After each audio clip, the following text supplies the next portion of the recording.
తాకట్లో ఉన్న బంగారాన్ని విడిపించలేక వడ్డీల మీద వడ్డీలు కడుతూ ఇబ్బంది పడుతున్నారా? అయితే ఇప్పుడే సంప్రదించండి శివ గోల్డ్ కంపెనీ. మీ నమ్మకానికి మా హామీ శివ గోల్డ్ కంపెనీ. ప్రశ్న యూట్యూబ్ ఛానల్ నిర్వహణ కోసమే తన కార్యాలయాన్ని గమనకు ఇచ్చినట్లు పోలీసుల విచారణలో వైసీపీ నేత ఇంద్రసేన చౌదరి వెల్లడించారు. ఆమెకు సపోర్ట్ చేసేందుకే ఇదంతా చేశారన్నారు.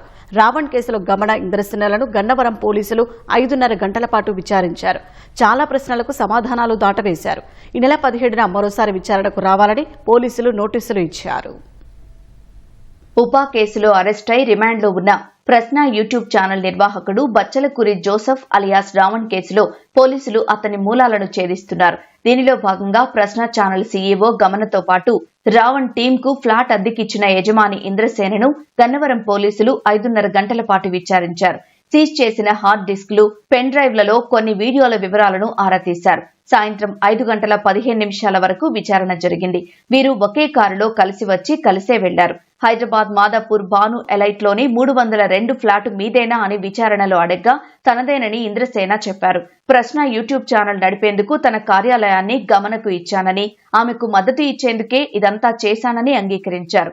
ఇప్పటి వరకు ఎంత మేర నిధులిచ్చారు, వైసీపీలో ఇంకా ఎవరెవరి మద్దతుంది, గమనతో మీకు ఎలా పరిచయమైందన్న ప్రశ్నలన్నింటికీ ఆయన మౌనం పాటించారు. వీడియోల తయారీలో తన పాత్ర ఏమీ లేదన్నారు. వార్షిక ఆదాయం గురించిన ప్రశ్నకు గమన మౌనంగా ఉండిపోయారు. వీడియోల తయారీకి స్క్రిప్ట్ అంశాలను రావణ్ తాను సిద్ధం చేస్తామని, తమకు 3 ఛానళ్లు ఉన్నాయని చెప్పారు. ఇంద్రసేన తాను అనంతపురం జిల్లాకు చెందిన వాళ్లమే కావడంతో పరిచయమైందన్నారు. వీడియోల తయారీకి ఎవరైనా నిధులిస్తారా అని ప్రశ్నించగా సమాధానం చెప్పకుండా ఉన్నట్లు తెలిసింది.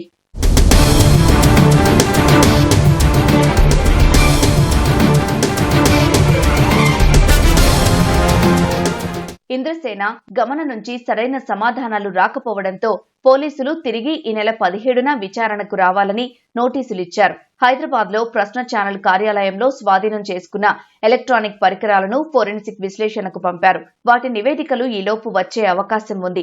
వీరి బ్యాంకు లావాదేవీలపైన పూర్తి స్థాయిలో విశ్లేషిస్తారు.